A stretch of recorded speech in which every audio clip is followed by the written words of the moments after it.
This is VSiN, the sports betting network.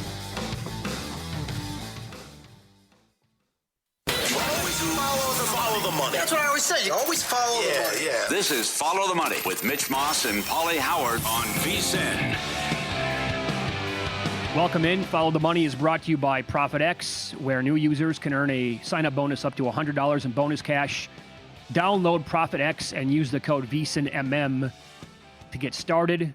Busy hour on deck. Thanks for checking in today on YouTube TV, listening on Sirius XM channel 158, iHeartRadio, TuneIn Radio, or any of our great affiliates. Jay Bilas on the Final Four coming up in 30 minutes. And right now we go out to the Progressive guest line.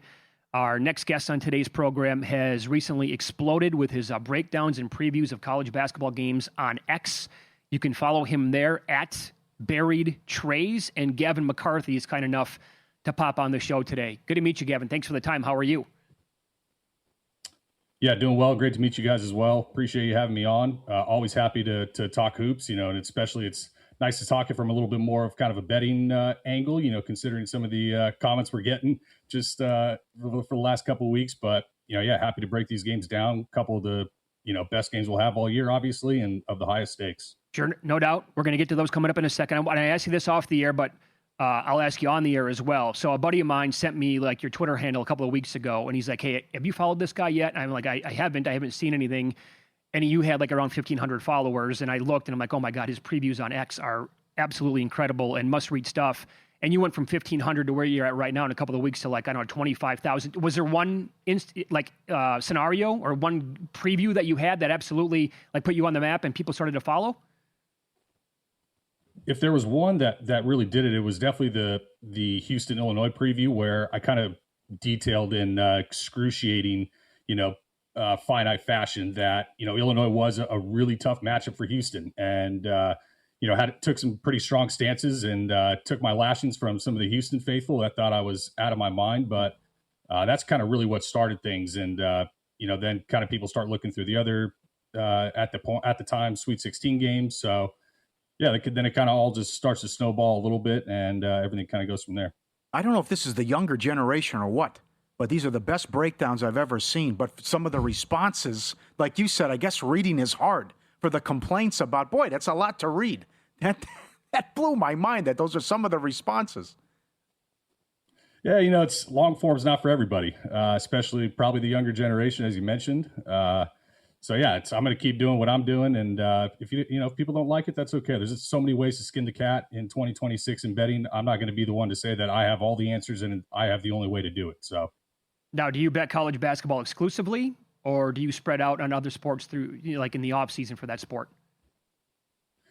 I mean, really, I'm only betting college basketball for 95% of my account bets. I'll probably rattle off over 2,000 bets by the time we get to the end of the season. Just between props, I'm doing DFS, anything I can get my hands on in the college basketball space, I'm trying to do. Okay, so overall, when it comes to your handicap, is it mostly crunching numbers? How much is it maybe watching games or other variables that would go into it? It always begins with the numbers. It's kind of a way to keep yourself tethered to a reality that doesn't let your eyes kind of fool or bias you in one form or fashion. Now, watching the games certainly tends to help. You might pick up on things like different defensive wrinkles that, teams are implementing maybe midway through the year, but inevitably you still can gain a lot of what you miss by not watching games through the analytics. I can generally tell you kind of how the story of a game went based on just looking at kind of some box score and some advanced number stuff. But it always starts with kind of the numbers and the analytics, and then you start to overlay matchup stuff on top of that, and you start backing yourself into some pretty good positions typically. Follow the money here on VSiN, the Sports Betting Network. Our guest, Gavin McCarthy, awesome follow on X at Buried Trays. We'll get into these previews here with the Illinois-UConn game. I have to ask you this. How much stock do you put in with Dan Hurley's recent success in the tournament and the fact that they have covered every game but one going back the last 3+ years? It can't not hurt. That I know. I don't know how much to exactly pull through from this year, just given, this team is much different looking than the two previous kind of championship winning teams. But Yeah, it's obviously something that you have to take into account. And not only that, but think about one of those games during that run was, the emphatic thumping with the 30-0 run in the, what was it, Sweet 16, I think, when they tried to challenge Klingon at the rim over and over and went unsuccessfully. So you also have that kind of swirling over as an externality of this game. Okay, so you've had 4 or 5 days to think about the matchup then. What is your breakdown of Illinois and UConn? Yeah, first thing is both these teams are outside the top 330 in average offensive possession length, so don't expect much pace here. I mean, Dan Hurley's obviously an elite tactician. Brad Underwood has really changed things up yet again for another year, and this team has gone from kind of more of the spread and pace offenses of years prior to really more of a half-court base set. So while you won't get good pace, both these offenses set up extremely well versus one another. UConn's going to hard hedge plenty with Terrace Reed, and Illinois has absolutely nuked hard hedge all year in the Big Ten. They saw a ton of it, but their offense is kind of tailor-made to beat that with the spacing that they have, the skill of their bigs, really having 2 to 3 on-ball mismatch hunters on the floor at all times. They can definitely, have routes to beating that UConn hard hedge and generating some really good looks from three. But consequently, on the other side, really one of the ways to beat these kind of jumbo lineups that Illinois deploys is to do a ton away from the ball and have those bigs chasing guys through screens, play after play after play. And, Dan Hurley and staff are as good as it gets in the business in that department. I mean, they are kind of the off-ball kind of final boss, in a sense. So that's, both these offenses, I do expect some decent efficiency, even though we won't get great pace. So generally that's how I see it breaking down on both sides. Does it change anything for you with these totals because you're playing with the bad shooting background in these cavernous arenas? Yeah, I mean, I tend not to put a ton of stock into that. Someone actually put up a reply to one of my posts that I think had some numbers that I should probably go back and look, but I thought he was saying it was relatively negligent with that stuff. So I tend to not factor that because, one, I don't know how to quantify what it's worth to the line. And so at that point, it's not really just kind of a numbers exercise. It's more of like a kind of feel-based thing that you're going to have to figure out, which is typically not really where I want to be playing with my style. Gavin, is there a player or two with props that you're looking at in that game? So a couple of good spots. I mean, David Mirkovic is going to have a pretty favorable matchup playing the Illinois booty ball against, an undersized Alex Karaban, or, if they use Jalen Stewart or Ross on him. That's kind of one area he could have some pretty good success. I don't think UConn is going to be doubling him much because you can't really pull guys off shooters against that Illinois team. So you kind of take your chances. If they score twos, that's fine. Terrace Reed has been just unbelievable, right? I mean, highest usage rate of anybody left in the tournament. He's basically like third in assist rate as well as a big man. So this is also a much tougher matchup. Illinois is elite post defense, so less on Terrace, but also the Karaban threes prop is another good spot for the same reasons I mentioned with some of those bigger lumbering bigs having to chase him through screens. And he's been their best player against Tier A competition all year pretty consistently. All right, excellent. And most people see this as the championship game in the late game.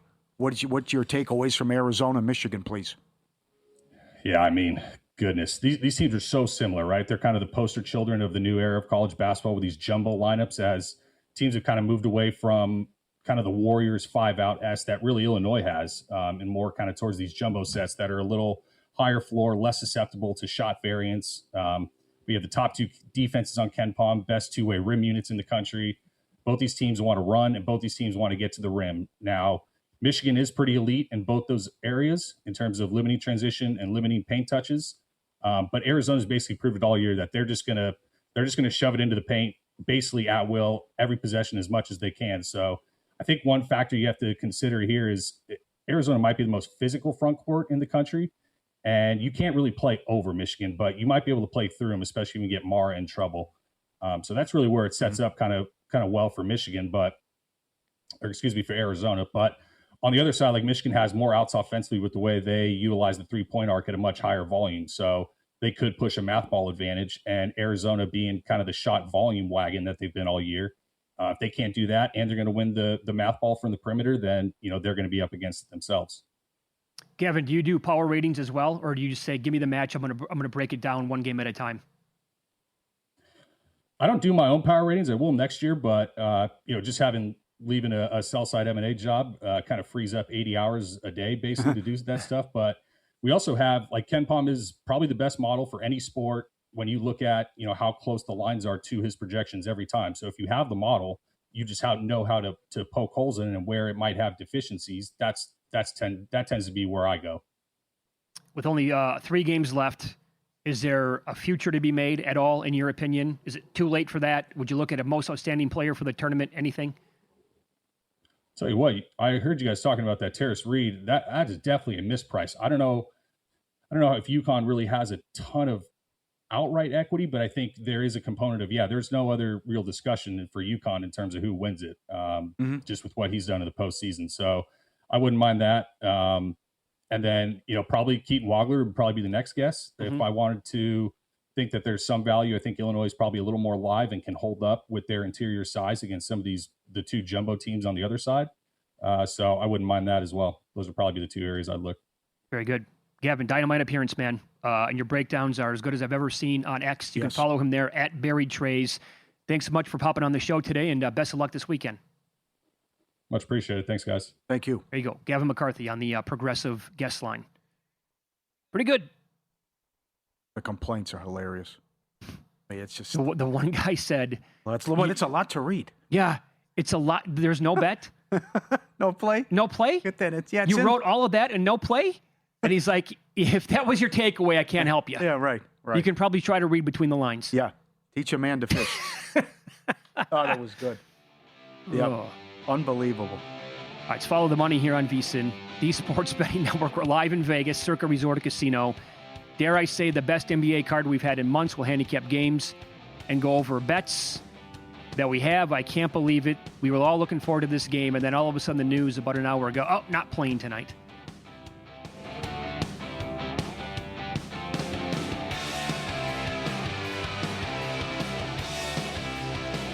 So you're listening to this podcast because you want an edge. But what if I told you you're only halfway there? You've got the mindset. Now it's time to get the toolkit to match. Here's the thing. Pro bettors spend thousands on data and tools, but what they don't want you to know is you can get the same edge for a fraction of the cost with VSiN Pro. With VSiN Pro, you get access to expert picks, public betting data, prop projections, powerful tools, analytics, and more. Tap the link in the description and see why thousands of bettors are already using VSiN Pro to cash more bets.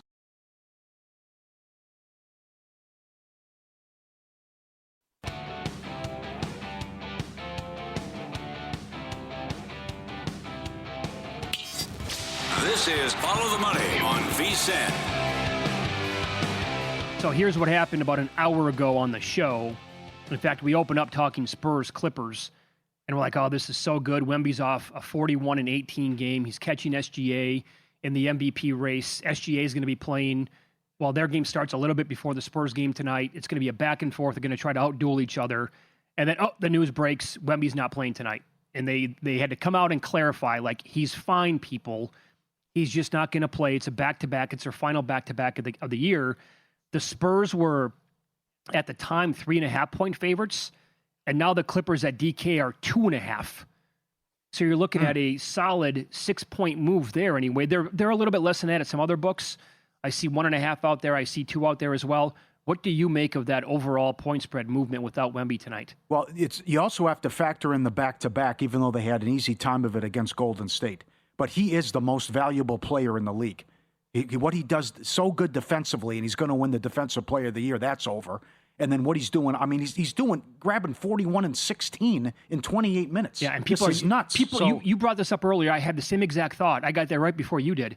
That the minutes thing is hurting him. Yeah. How? It should help him. Yeah, I know. I totally agree. But this also, just when I thought I was out, they pull me back in. You don't know what that is either. But the Clippers, I mean, they lose 5 in a row, or they lose 4 in a row. They win 5 in a row. And then they have the bad loss at home against Portland when they could have locked up at least the 8th seed, and they could have ran down Phoenix to get the 7. So I don't think they should be favored. And you think they bounce back after a disappointing loss to Portland. And Kawhi didn't play in the last meeting, and they gave the Spurs all they could handle in that one. They also had them down 25 on the road in the third quarter and blew it. So I love their A game, and I love the acquisitions and trades they made. Garland's been great. Matherin's been great. They had the losing streak. Matherin had the toe injury. I just don't think the Clippers should be favored, and it's up to 2 at Caesars now.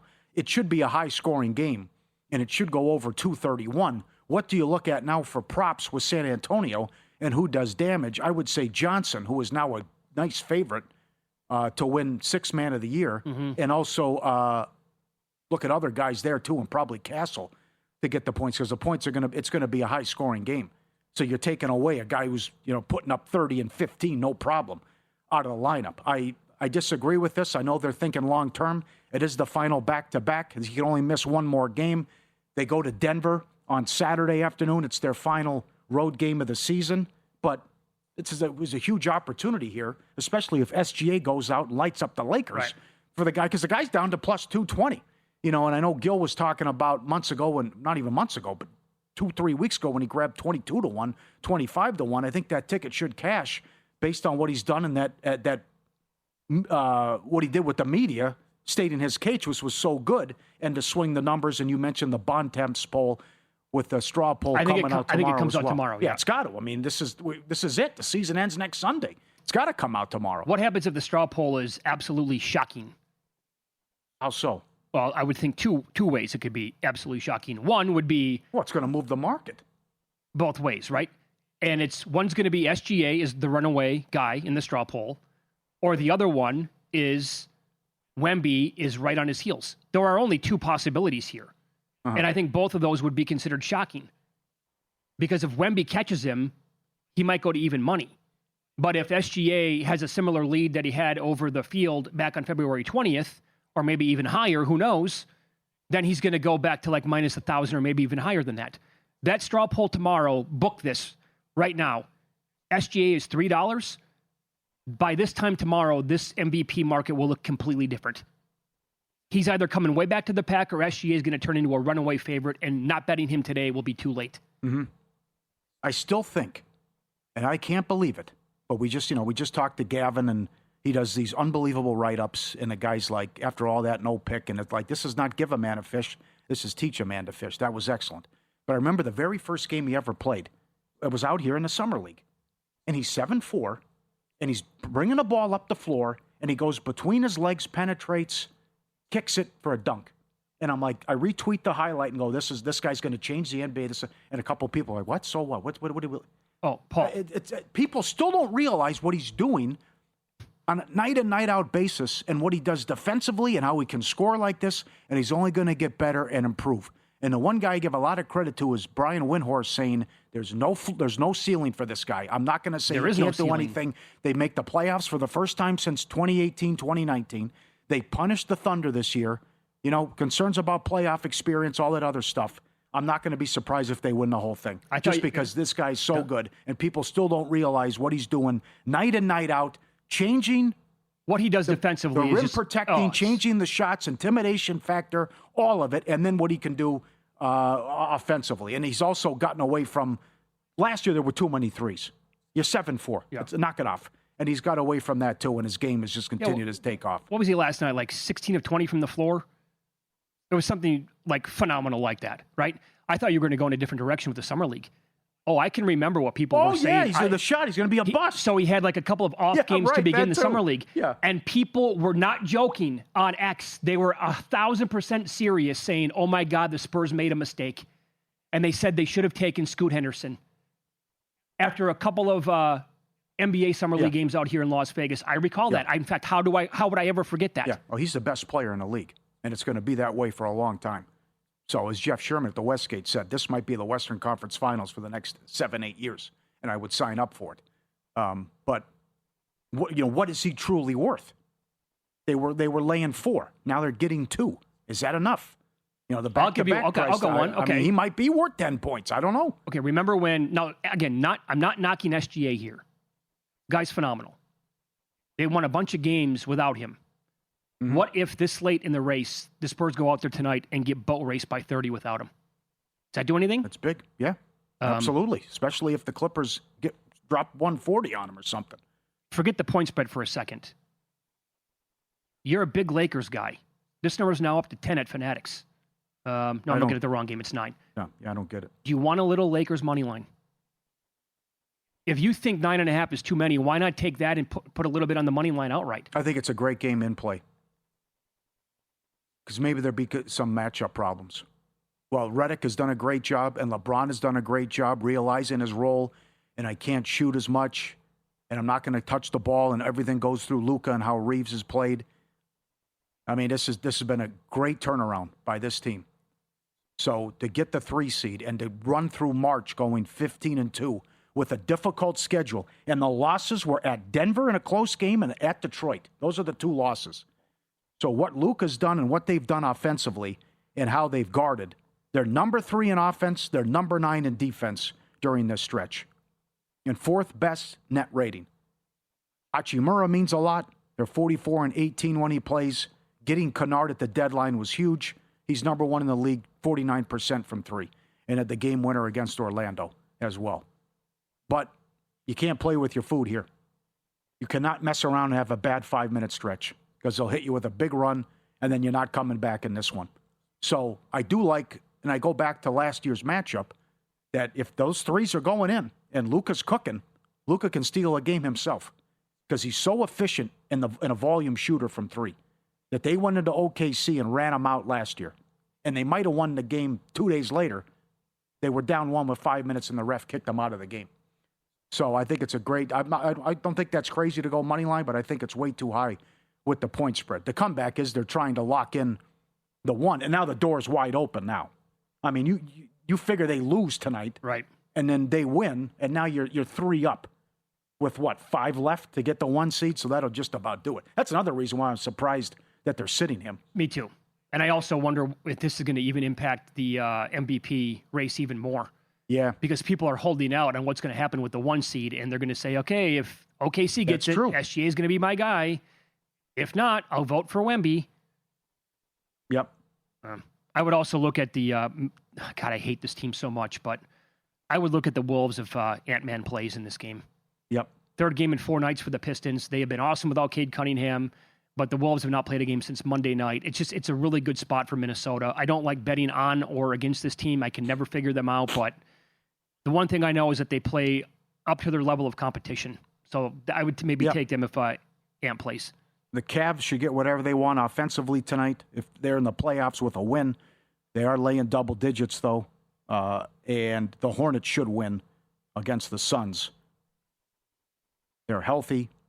They're a better road team. That scares me. But suddenly, with all these teams behind them losing, they have jumped up to the 8 and now getting the 8 or even the 7 now. The 7 is realistic for the Hornets.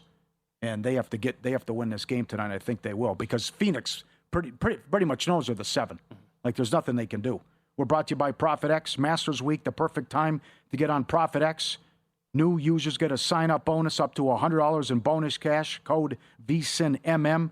It's the Masters of Your Domain contest. Make one play of $50 or more on any Masters market. Win or lose, you get an entry to win a $1,000 golf prize of your choice. Win or lose, you're still in the running. Profit X code VSINMM. Download Profit X today. Code VSINMM. Hello, Masters. Jay Bilas next. I'll ask him if UConn's 13-point regular season win over Illinois means anything for their upcoming game on Saturday.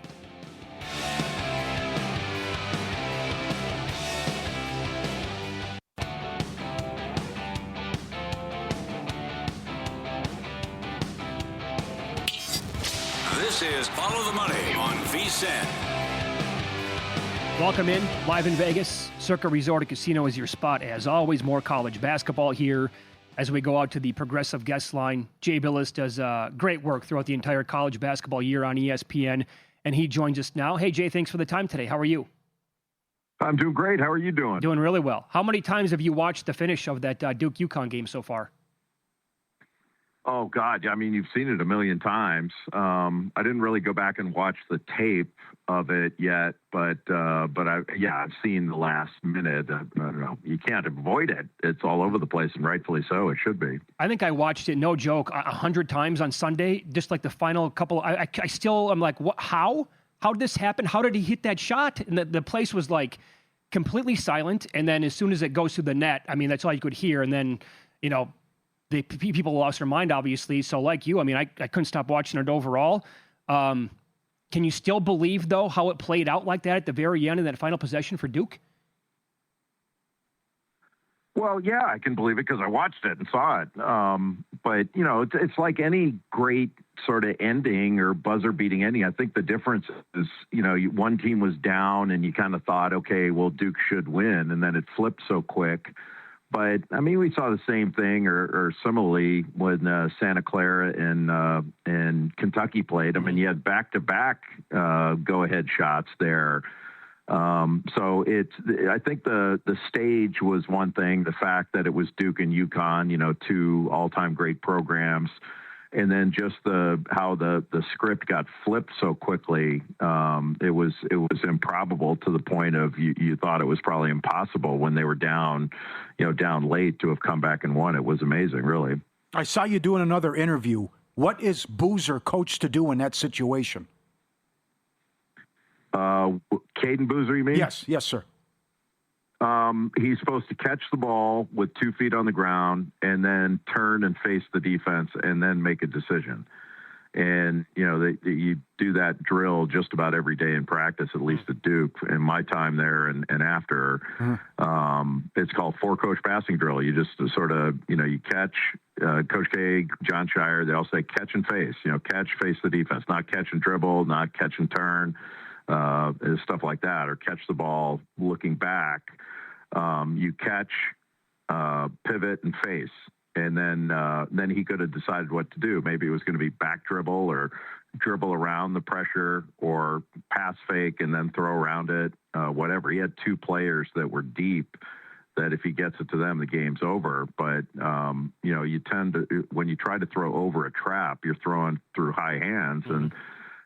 Those things get deflected sometimes, and it got deflected. And, you know, so it's not just the turnover, it's the turnover and the fact that UConn was able to turn it into a step in, you know, 35-footer and make it. You know, the improbability of all that's pretty incredible. But UConn was really poised at the end. But, you know, anytime you win or lose, when you win, your mistakes are diminished, and when you lose, your mistakes are magnified. Mm-hmm.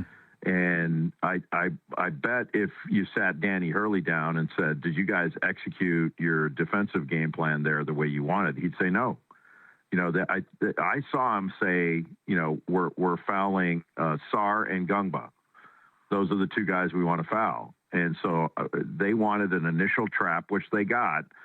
But once the ball was thrown out of the trap by Cameron Boozer, Dame Sar had it. It's one of the guys they wanted to foul, and they were nowhere near him. So, you know, they made it work. Like, not everything's going to be perfect in a basketball game, and when it's not perfect, you have to fix it and make the play. And UConn fixed it, and Duke didn't. Yeah, well said. Follow the money here on VSiN, the Sports Betting Network. Jay Bilas, our guest, he's on the progressive guest line. So let's spin it forward here with UConn.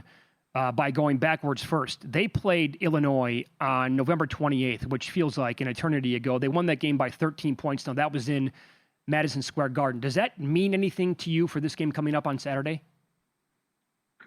No, I don't think it means anything to them either. They'll certainly watch the tape and see if they can glean anything from it. But the teams were so different back then, both of them. Especially Illinois, they're completely different than they were back then, because Illinois has got a lot of, you know, they're basically a new team from last year. So they were just getting to know each other.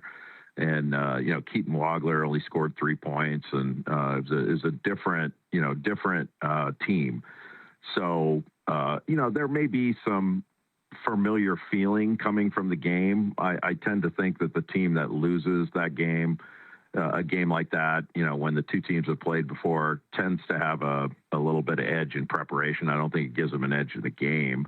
But, you know, there's a lot on the line here. So I don't think there's going to be a lot of backward looking. There's too much in front of you to be, you know, motivated by and inspired by. How would you defend and try to take away Reed?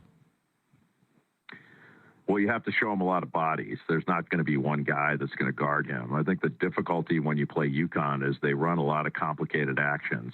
And so there's going to be a ton of cutting and moving without the ball. So it's going to require processing that. And oftentimes their initial action is just to set you up for something later. And it's not always the first cutter. It's the second cutter. You take a shortcut, they're going to take advantage of it. They take advantage of switches. And then, you know, Reed is able to seal inside. Once he gets an angle on you, he's so big and strong, you're kind of dead.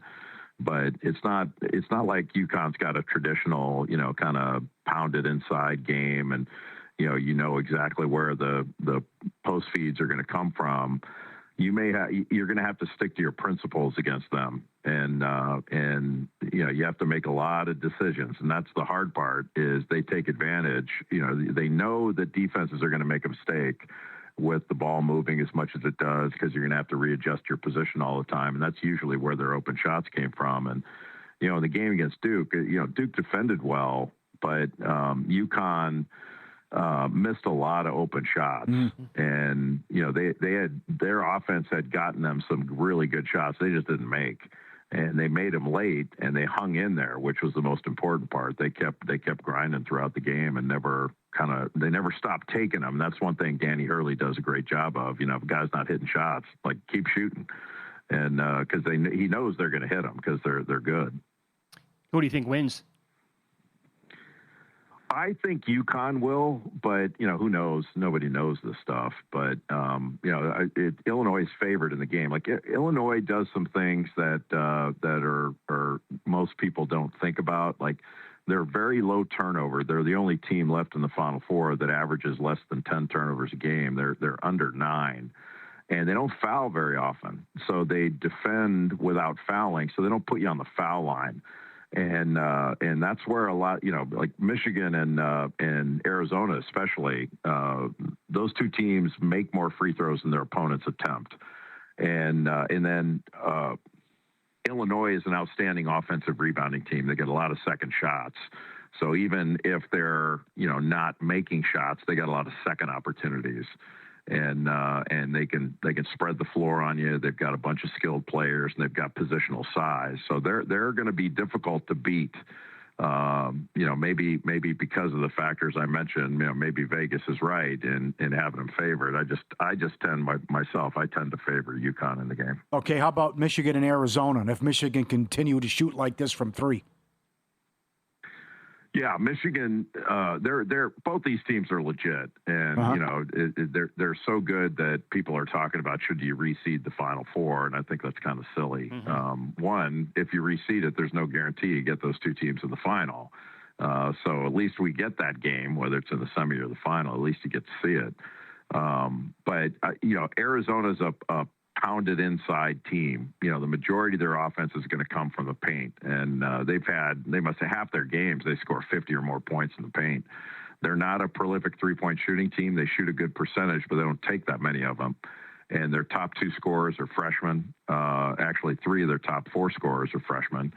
But their size is impressive, and another very good offensive rebounding team. So if they don't make it, they're crashing the glass and getting second chance opportunities. But really the trick against them, and it's hard to do because they're so big and so strong and resolute to get the ball inside. You can't foul them. You put them on the free throw line, they shoot 30 free throws. It's going to be game over. Sure. But, Michigan runs a lot of good stuff, and they're going to be tough for Arizona to guard because they've got a lot of skilled players that can move around. And Yaxel Lendeborg is a unique player. Last year, only 2 players in the country led their teams in scoring, rebounding, assists, steals, and blocks. It was Cooper Flagg at Duke and Yaxel Lendeborg at UAB. He's the real deal. Yep, no doubt. Jay, great stuff. Thanks so much for the time today. Enjoy the games this weekend. Thank you. Appreciate you. Jay Bilas, college basketball on ESPN, joined us here on the Progressive guest line. Great answer on what Boozer was coached to do. For sure. As he went to Duke and those. That was phenomenal. I still can't believe it. No, neither can I. No. Good point, though. UConn wasn't knocking down shots. Still came back, though. Yep. Up next, we're going to touch on baseball coming up. We'll give you a system play at vsin.com that is up 30 units since the beginning of last year. Coming up on Follow the Money, it's vsin, the sports betting network.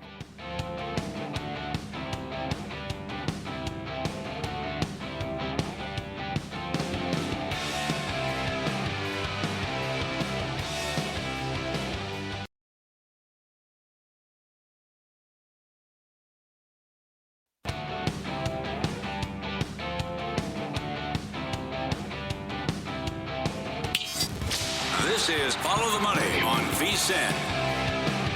All right, I'll give you some system plays in Major League Baseball. One, this was earlier today. Now, we're on the air after the game started, but it's always great to be able to read this stuff when you're a VSiN Pro subscriber. You get everything when you go to the site. Mackinnon shares his great numbers. One was this, early season road dogs. This is for the first couple of games in March, April, and then May as well. But road dogs between even money and plus 160 coming off of a loss, you're up 68 units on that bet since the beginning of 2021. If you do that, specifically in divisional games, the last 316 divisional games, you're up 42 units. Twins were a winner today.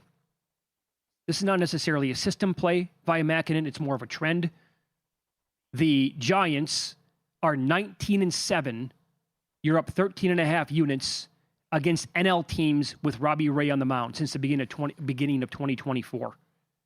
Now, here is the system play I talked about before the break, and you can still bet tonight. This goes back just to the beginning of last year, 2025.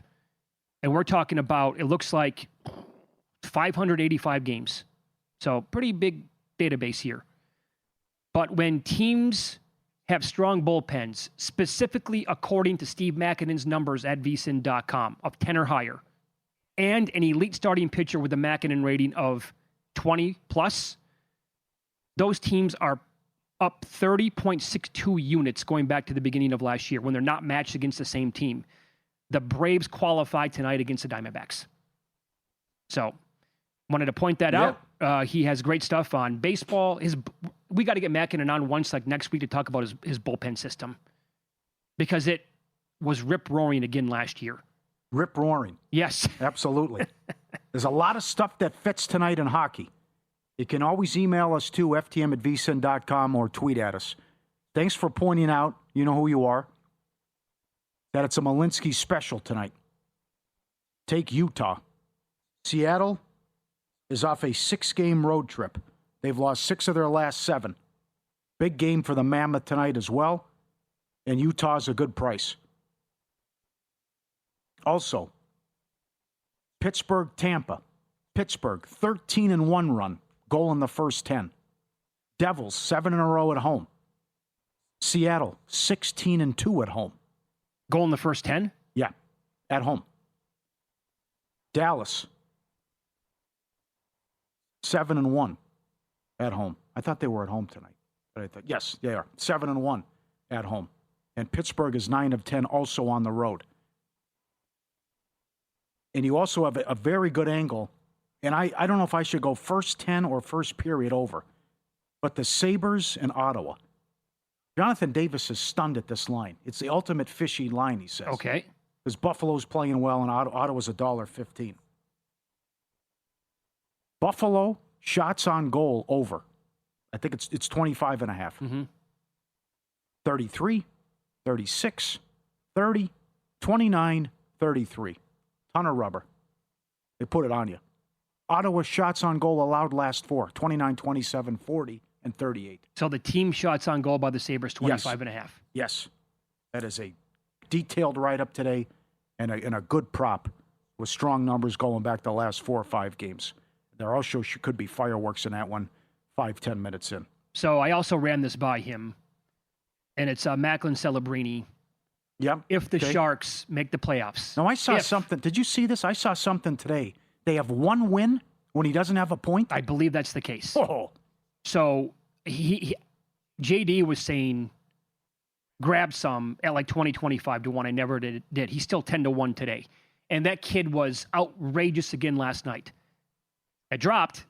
I bet a little 10-1 on him to win the Hart. Some people are convinced if they make the playoffs, he has to get the award. I will give you this. The Oilers are also really bad when McDavid does not score a point. They're 0-12. Okay. On the year. Yeah.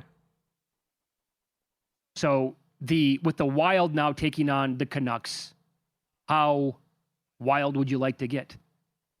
You want to go first 5? How about team Wild, total over first period again? Yeah. How about game over 6.5? I'm more Wild related stuff here. Team total then? Yeah, and also score the first goal of the game. I like that too. You know, the thing is, like, the Avalanche have such a big lead. Does a game like that really matter to them last night? Evidently not. Well, it's still embarrassing. It's not like they lost 2-1. I mean, they scored 6 goals. I know. I can't believe the score. I know. I mean, it's like everyone tweeted in. Imagine I tell you Colorado scores 6 goals. You'd say all you can eat. Well, so what's they give up 8? Come on, and they scored 20 seconds in. But that's, I would say, Dallas goal in the first 5. Minnesota team total over first period, and Minnesota to score 5 minutes in. I'd like to be a fly in the wall in that locker room, the Canucks locker room last night, and also on the team plane flying to Minnesota. Did they get after it? I mean, they're the worst team in the league with a bullet, and they just scored 8 goals against the best team in altitude, by the way, and won the game outright. And they were like scoring goals at will the entire game. And now you have to pick yourselves up and go play a game again tonight against a really good hockey team. Yeah. I can't imagine. Like, this is the spot where it's a Mack truck right in the face from the get-go. Yeah. Regulation, you can lower that price in a puck line. Maybe reasonable at $1.55. Is this the Jeff Sherman angle tonight out here, where Calgary lost 9-2 in the last game? Vegas is $2.50. They beat Vancouver, but they weren't impressive in Tort's first game. Well, I still think maybe there's a... maybe they also got after it out here, got here early. Well, the new coach thing might last for a little bit. Yeah. For the Golden Knights. Yeah. Can we put up these numbers for the Final Four, by the way? I want to go into these fresh that we have here at VSiN. ATS numbers, Final Four teams who are involved, obviously. It's a really good Final Four. Here you go. This is really good. NCAA tournament Final Four team rankings. Overall, offensively, defensively, 2-point percentage, 3-point percentage. The overall net. Look at that difference in UConn and Illinois. Illinois is number 1 offensively. UConn is 28th. Michigan has been lights out from 3, though, in the tournament. Yep. The question is, what if the threes aren't falling? Arizona can get easier buckets, and Arizona number 1 free throw attempts. Mm-hmm. That couple of glaring numbers, though, again, turnovers. Michigan, 159th in the country. UConn, 179th. They're both bad. That's big. Illinois, very good at that. I also think that I think it's going to be an under game if the Michigan threes are not falling. Yeah. Because they're so good defensively at the rack and in the paint, and that's where Arizona just stabs these teams to death. Yeah. They just gouge away at the entire time. You got Tom Crean, Luke? Yep. This is good point. Tom Crean on the network earlier on how to adjust playing in a football stadium. It's not a distraction if you don't let it be, because in these situations, whoever's involved in that job, unless they're way down the line with somebody that's not playing, if they're involved, they wouldn't be discussing it with them. Their agents would be. Now, their agents are distracted. Their agents are busy, and people of that nature, and maybe that agency that might be involved in it. But the biggest thing is to keep it quiet. Don't let things get out. You certainly don't want to show any signs of that with your team. And I just think it's probably very, very tight, a very, very tight circle on anything that would be going on with that, because there's not only that job that's open, but then there's always the potential of the NBA jobs that are going to come open. But coaches are able, they're like everybody else. They're able to compartmentalize and keep things where they need to be. But if you allow it to be too much of a distraction and get into your mind as you're preparing your team and preparing for all the contingencies and all the different things that can happen, then that's on you as a coach. But I don't think that would be the case if either one of those guys are involved or really whoever else is involved. All right. That's Tom Crean on the distractions with Lloyd and with the North Carolina rumors. And we talked to Gavin earlier, McCarthy, who said not that big of a deal playing in a football stadium. Although it's tough with the shooting background. And maybe we could have 2 unders, and that happens. Tired of Cappers lying about their record? Juice Reel dropped an update that makes that impossible. Connect your books directly into Juice Reel and get in-depth analytics on your own betting, plus access to what the best bettors on the platform have their money on. If you're the sharp bettor and others follow your bets, you'll get paid for helping the community win. The days of cappers faking their profits are over. Tail proven winners on Juice Reel.